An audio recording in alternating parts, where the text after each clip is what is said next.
What's up, everybody? This is Clayton here. Just want to take some time and speak to you guys about, I guess, a new journey. And today it's going to be in reference to in-ear monitors. So for me, where I'm currently at is what we call the Space Coast. I can go in my backyard and literally watch the rockets go up all the time. We got alerts on our phone, and you just plan it and it shakes your house and all that fun stuff. But anyway, my point is I'm currently not in an area that's musical related, if that makes sense. And so some things that we need as musicians, you have to go definitely online. But in this journey of, dealing with in-ear monitoring, I always wanted to do like the customs, made a few calls, and it started out at like $275 per ear. I'm like, wow. We all know how expensive in-ears can get, especially when you're trying to do the custom. It can $2,500, $5,000, in some cases all the way up to like $8,000, $9,000, right? I mean, like anything else, you definitely can open up your pockets real quick. And so like myself, I'm an Amazon type guy. So, I've been getting the Amazon brand in-ears. And for me, they work just as fine, right? I never had a custom pair to compare it to. But for me, if you are in places like Sweetwater, you can actually walk in and they're doing for you, and you just purchase the in-ears and go from there. But anyway, that's not the case for me. So when I get quoted something that's ridiculous, and I'm pretty much a handyman, so I decided to do it myself. So what I did was I went on Amazon, and you can buy the quick set 10-minute earplug mix, right? And I've done that many of times where I made the custom impressions and then just molded my in-ears to it and then drill it out. But I wanted to do the negative impression and actually get like my full ear canal and all that stuff. So I bought that. I bought the silicone, and I bought acrylic, non-toxic acrylic to to pour into the mold. And so anyway, I had my wife try it one time, but she was kind of nervous, so she didn't get down far enough. So I'm going to take a chance. So anyway, I made these, I saw the process. I did my homework, and I saw how, there's these little acoustic sponge type material, and had a string ran through it. I guess you could pull it out in case, you don't get it right or whatever.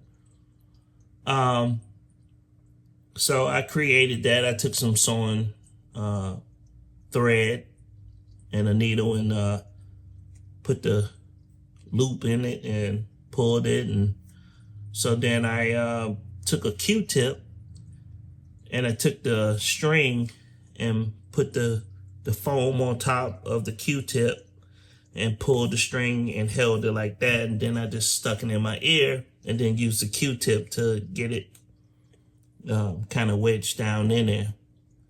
And of course, I can't see exactly if I got it in there perfect. You know, I don't have the tools like the doctor would do, but for the most part, it felt like I had it where it needed to be. And anyway, I bent the curve and got down in the ear canal. So then I had bought a couple of things I'm just going to share with you guys. So I went on Amazon and I purchased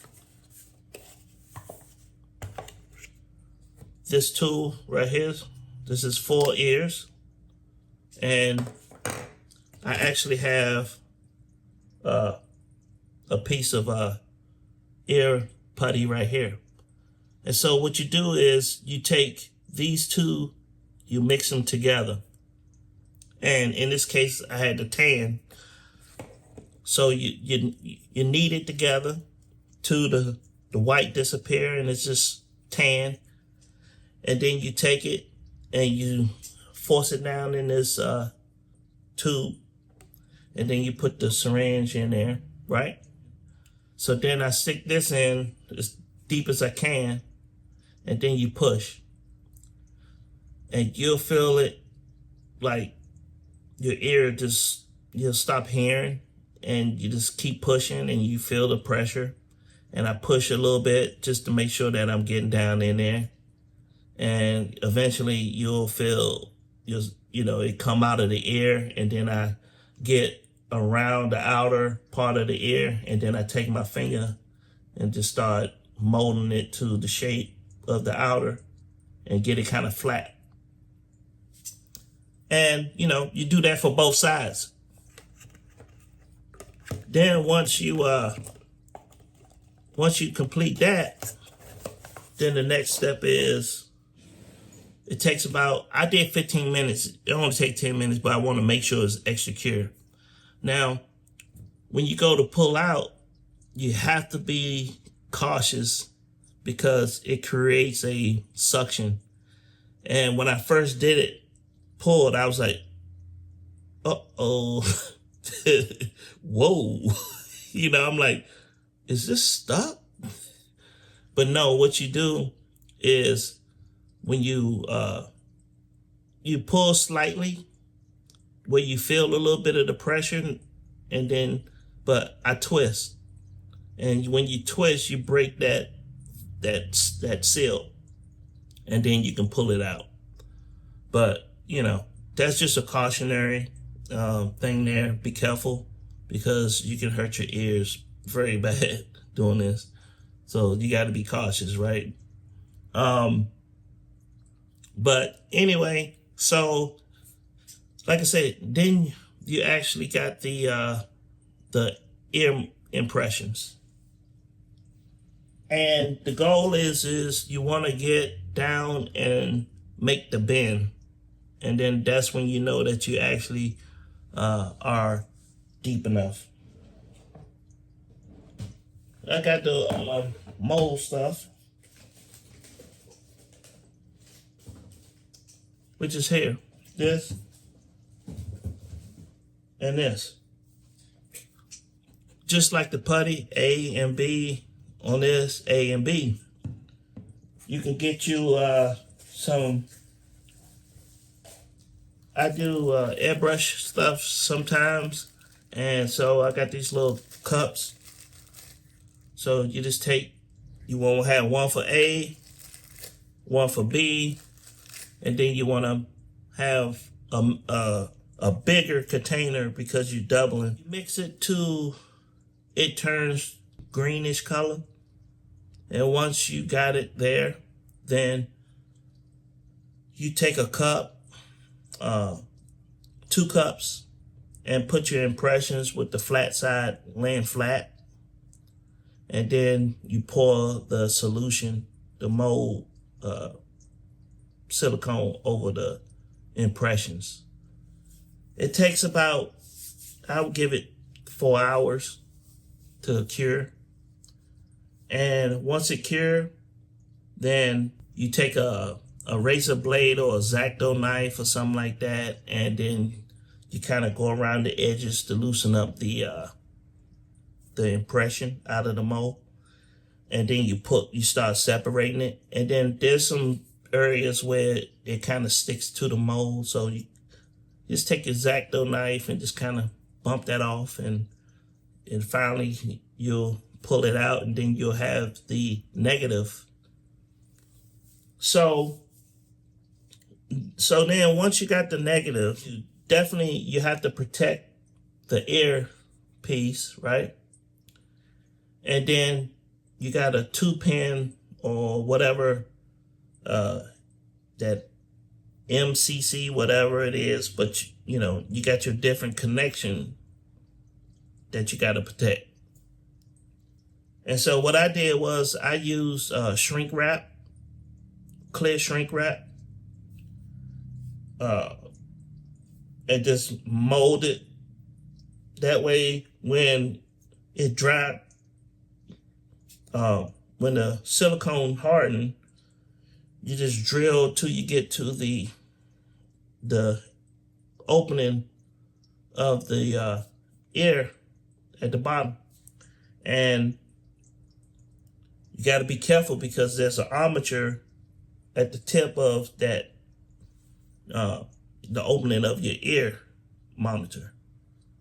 And all I had to do is just bust that shrink wrap, and I'll be able to hear.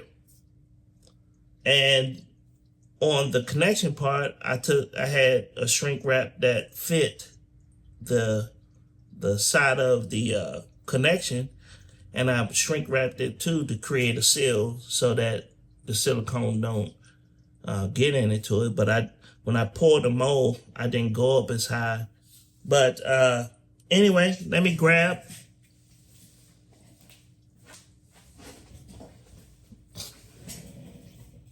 So what I have done is the impression is like this. I'm protecting the connection with this part right here. And what I did was I split the mold.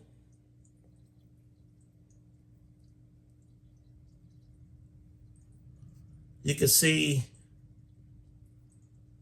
the bottom part of the mold, right? And so what I do was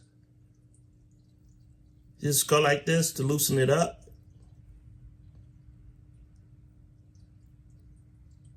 And just pull away.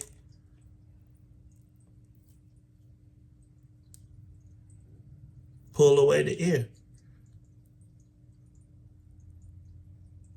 Could be a little sticky, but there you go.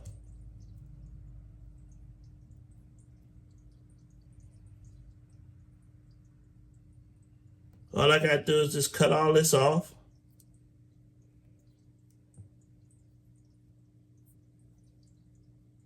But that's actually my ear. But it's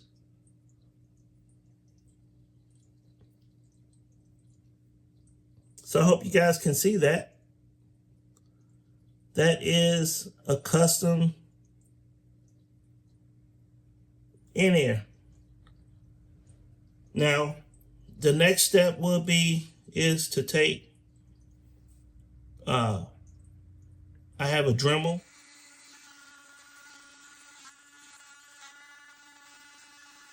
And smooth it. And then the final step is to clear coat it with acrylic. And that will be what I will wear. This is my left ear. So it'll just go in. So yeah, For me, it was several attempts. It was fun. Now that I know how to do it, I might take a chance on a better pair of in-ears. But anyway, it's still a journey. It's still something to practice and get better at, and figure out as you go along and go from there. So this is Clayton. I appreciate you guys, and again, custom in-ear, way cheaper. So but all right, we'll talk to y'all guys later. We appreciate you. Please like, subscribe, and join the channel, and we'll talk to you soon. Peace.